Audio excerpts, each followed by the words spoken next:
La crisis financiera puede imponer una restricción de financiación en un entorno tan incierto. Los seguros de crédito pueden proporcionar una garantía y seguridad adicional con las que capear el horizonte.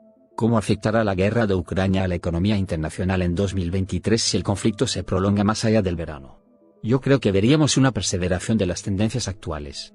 El shock energético básicamente lo hemos salvado haciendo algún tipo de trampa, vetando las importaciones de petróleo ruso, pero adquiriéndolo a otros países que se lo compran previamente a Rusia, y seguiremos, incluso aunque termine la guerra, con una mayor regionalización del comercio.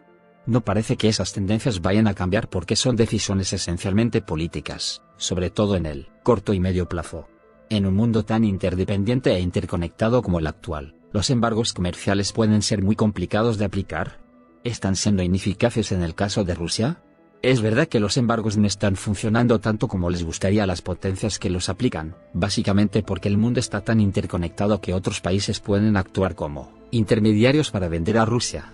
Eso lo hemos visto claro en el caso de los semiconductores, donde las ventas del bloque occidental a Rusia se han desmoronado, pero las importaciones y exportaciones de los países adyacentes se han disparado. Por lo tanto, hay formas de burlar las restricciones, pero eso no significa que éstas no hagan daño, ya que incrementan los costes de las transacciones. Además, es posible que muchas empresas implicadas en el transporte, la financiación o el aseguramiento de las mismas no participen en ellas por miedo a ser sancionadas o lo hagan a costes más altos. ¿Cuál es el estado de salud de la economía española en estos momentos? La segunda mitad del 2022 fue bastante mala con respecto a los trimestres anteriores, ya que apenas creció un 0,4%, de manera que, en términos anualizados ni siquiera aumentamos un 1%. El último trimestre fue especialmente negativo porque todos los componentes de la demanda agregada cayeron, incluyendo el consumo privado, y la economía se sostuvo solo por el consumo público. Además, en la segunda mitad del año también se destruyó empleo, según la EPA. Sin embargo, durante los primeros meses de 2023 estamos empezando a ver en España y en el conjunto de Europa una reactivación de la actividad económica y del empleo, que enlaza con las revisiones al alza de la previsión de crecimiento en nuestro país.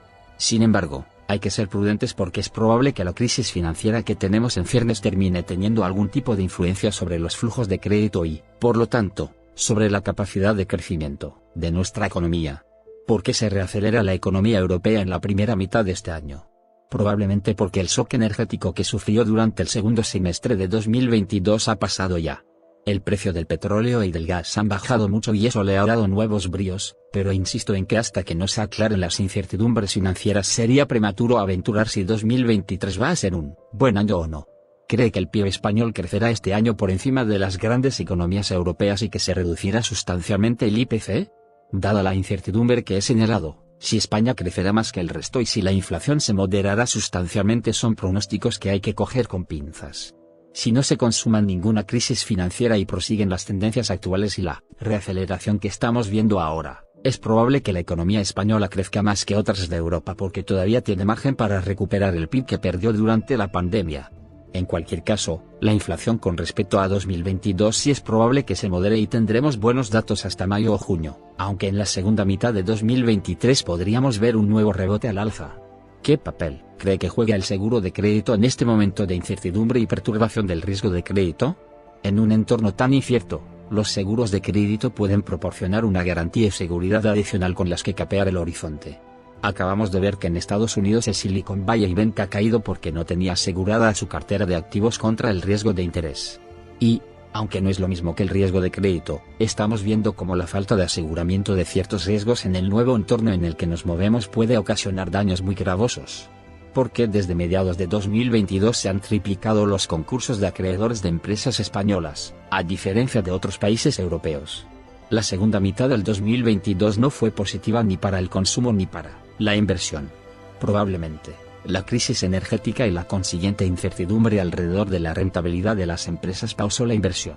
Ahora mismo, la economía está remontando, por lo que cabe esperar que la inversión también lo esté haciendo, pero la crisis financiera puede imponer una restricción de financiación muy importante. Una reciente encuesta del Banco de España alerta sobre la debilidad de la inversión empresarial.